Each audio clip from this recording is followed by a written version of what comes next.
bukan saja hukuman dunia, hukuman akhirat bagi siapa saja yang melaksanakan pemilu ini tidak sebaik-baiknya dan seadil-adilnya.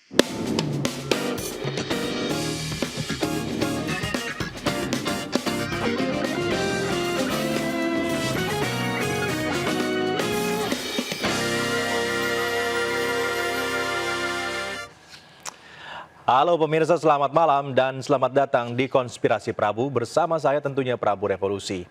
Seperti yang kita ketahui bahwa tahapan kampanye sudah dimulai pada 28 November kemarin. Nah, para capres dan juga cawapres mereka langsung gaspol, belusukan ke daerah-daerah. Di hari kedua kampanye, capres-cawapres masih keliling ke sejumlah daerah. Seperti misalnya capres nomor urut 1, Anies Baswedan yang hari ini menyapa anak muda di Bandung, Jawa Barat. Sementara itu capres nomor urut 3, Ganjar yang pagi tadi masih di Papua dan selanjutnya kampanye ke Nusa Tenggara Timur. Kalau capres nomor urut 2, Prabowo ini sepertinya masih sama seperti kemarin ya. Hari ini Prabowo juga masih belum kampanye tapi bekerja sebagai Menhan dan menghadiri pelantikan Kasat.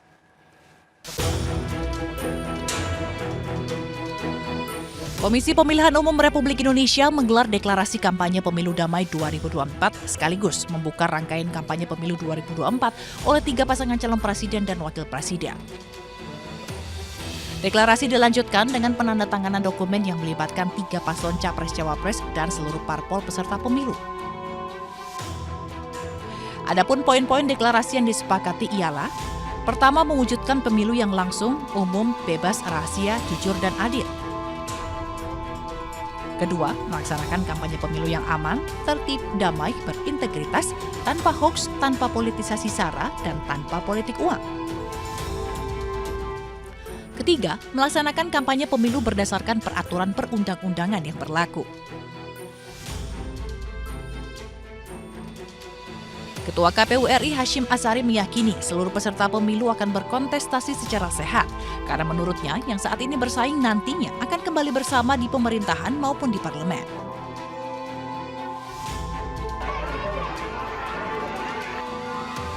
Di hari pertama, capres nomor urut 1, Anies Baswedan, memulai kampanyenya di kawasan Tanah Merah, Jakarta Utara. Menurut Anies, Kampung Tanah Merah menjadi simbol solidaritas masyarakat marginal yang mendukung dirinya. Ia pun mengenang karir politiknya saat jadi Gubernur DKI Jakarta yang berawal dari Kampung Tanah Merah, Koja, Jakarta Utara. Ganjar Pranowo, capres Partai Perindo nomor urut 3, membuka kampanye hari pertama di Merauke, Papua. Papua memiliki makna tersendiri bagi Ganjar, sehingga dipilih jadi lokasi kampanye perdananya. Menurut Dewan Penasehat Tim Pemenangan Nasional Ganjar Mahfud, Yeni Wahid, Ganjar akan fokus menyoroti kesejahteraan masyarakat Papua yang belum maksimal. Ganjar juga berjanji akan membangun sejumlah fasilitas publik demi merealisasikan kesejahteraan yang dimaksud. Berbeda dengan 2 calon lainnya, capres nomor urut 2 Prabowo Subianto di hari pertama kampanye memilih tidak mengambil cuti dan menghadiri rapat internal bersama Presiden Jokowi dan Panglima TNI Jenderal Agus Subianto yang membahas masalah pertahanan RI di Istana Bogor. Pengamat politik Panji Syarwi Caniago menyebut pilihan Prabowo memilih bekerja di hari pertama kampanye diduga untuk mengatur strategi yang diperlukan. Panji juga sampaikan jika waktu kampanye yang terbatas merupakan tantangan sendiri bagi para paslon untuk menyampaikan visi misi secara langsung kepada rakyat. Cuma menariknya adalah kenapa itu tidak diambil ya hari pertama itu menjadi simbol ya memulainya orang untuk melakukan calon-calon kandidat melakukan kampanye. Karena kampanye ini kan penting ya, kampanye apalagi untuk memperkenalkan diri kepada masyarakat, menyapa, menyalami, say hello, bertatap muka, face to face. Bagaimana calon presiden itu bisa kontak mata, kontak batin, bisa bertatap muka langsung kepada masyarakat. Itu kan sebenarnya harinya terbatas, Mbak, dengan jumlah sisa hampir berapa kalau nggak salah 2 bulan ya, hampir 60 hari ya. Nah ini juga menjadi challenge tantangan bagi calon presiden ini. Apakah mereka mampu untuk melakukan tur safari politik mengelilingi seluruh rakyat Indonesia untuk menyapa, menyalami, dan datang langsung. Karena begini, bagi masyarakat itu kan ketemu sama calon presiden. Rangkaian kampanye sendiri akan digelar selama 75 hari hingga 10 Februari 2024, di mana masa tenang akan dilakukan dari tanggal 11 hingga 13 Februari 2024. Kemudian 14 hingga 15 Februari 2024 ialah hari pencoblosan dan penghitungan suara. 15 Februari hingga 20 Maret 2024 rekapitulasi hasil penghitungan suara, dan pada 20 Oktober 2024 nanti ialah pengucapan janji Presiden dan Wakil Presiden 2024.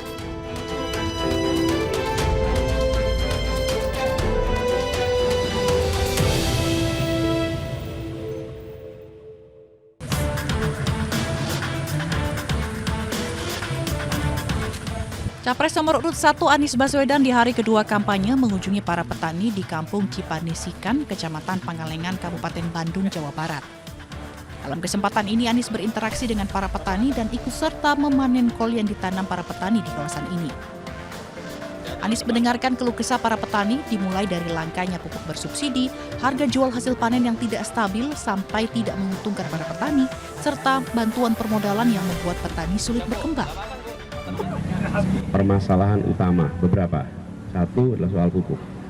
Kelangkaan pupuk, apalagi pupuk bersubsidi, dan mereka menyampaikan bahwa sebaiknya sudah harus ada langkah baru untuk memastikan bahwa terjadi ketersediaan pupuk sesuai dengan kebutuhan yang ada di petani. Dan kebutuhannya sudah bisa diprediksi sebetulnya, karena siklus produksi itu kan dari tahun ke tahun sama, dari musim ke musim sama. Setelahnya Anies menghadiri acara Desak Anies yang dihadiri oleh anak muda di salah satu kafe di Jalan Sulaksana, Bandung. Sementara Capres nomor urut 2 Prabowo Subianto di hari kedua kampanye juga belum mengambil cuti. Ia justru tetap bekerja sebagai Menteri Pertahanan dan menghadiri pelantikan Kasat. Pada masa kampanye kontestasi politik di hari kedua, Capres nomor urut 3 Ganjar Pranowo menyempatkan berolahraga pagi dengan berlari santai dan menyapa warga setempat, sekaligus menerima aspirasi dari masyarakat terkait lapangan pekerjaan di Merauke, Papua Selatan. Ganjar juga menyantap bubur di area Mandala Muli sambil berinteraksi dengan anak-anak yang datang menghampiri. Sekolahnya di mana? SD. Oh ya, luar biasa. Warga pun menyambut antusias kedatangan Ganjar Pranowo di tanah Papua. Ganjar berkomitmen untuk mempermudah akses lapangan pekerjaan. Selain itu, Ganjar juga ingin membangun SDM yang unggul dan berkualitas di Indonesia. Usai berolahraga, Ganjar Pranowo melanjutkan kampanye dengan menghadiri rapat yang digelar bersama tim pemenangan daerah dan calon anggota legislatif di Merauke. Pertemuan yang berlangsung tertutup ini merupakan bagian dari rangkaian kegiatan kampanye Ganjar di Merauke.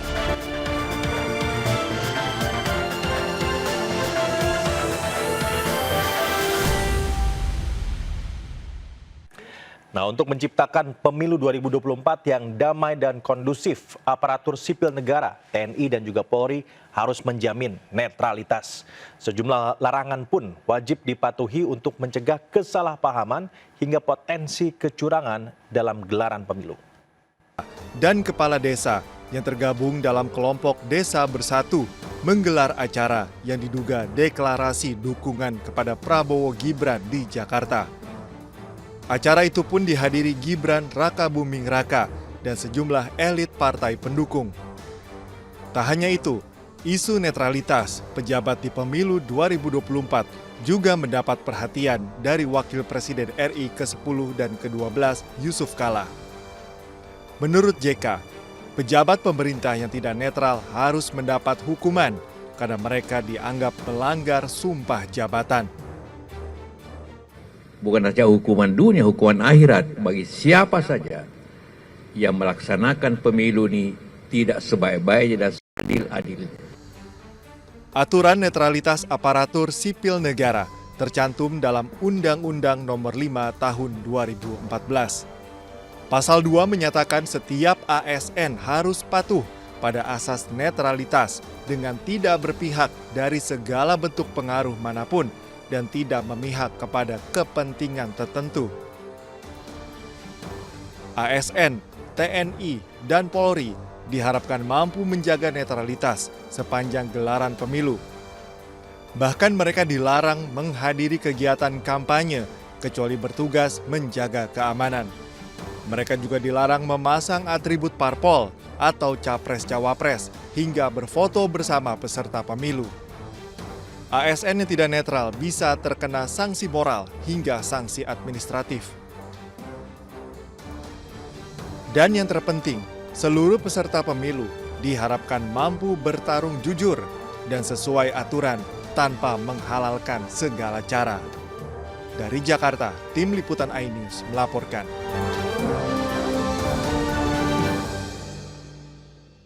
Selain aturan-aturan baku terkait netralitas ASN yang harus dipatuhi, ada juga aturan mengenai larangan pose foto aparatur sipil negara atau ASN yang diunggah ke media sosial.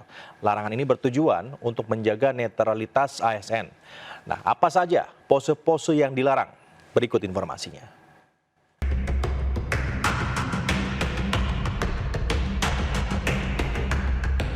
Jelang masa kampanye pemilu 2024, aparatur sipil negara atau ASN dilarang berfoto dengan pose-pose tertentu selama masa pemilihan umum 2024. Total ada 10 pose atau gaya yang tidak boleh dilakukan oleh ASN, terutama jika foto diunggah ke media sosial. Mulai dari pose tangan dengan 1 jempol, pose tangan menyimbolkan telepon, pose peace atau angka 2, pose salam metal, pose finger heart, pose 5 jari, serta sejumlah pose lain yang merepresentasikan angka ciri khas pasangan calon tertentu.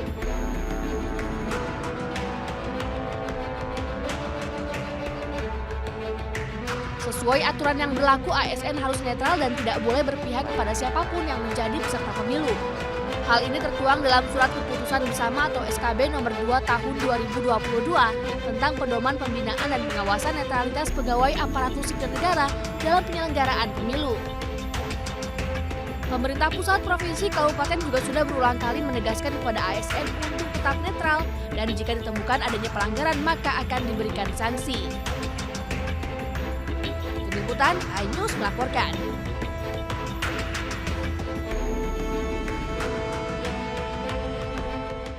Presiden Joko Widodo melantik Letjen TNI Maruli Simanjuntak sebagai Kepala Staf Angkatan Darat yang baru. Konspirasi Prabu segera kembali. Usai jeda.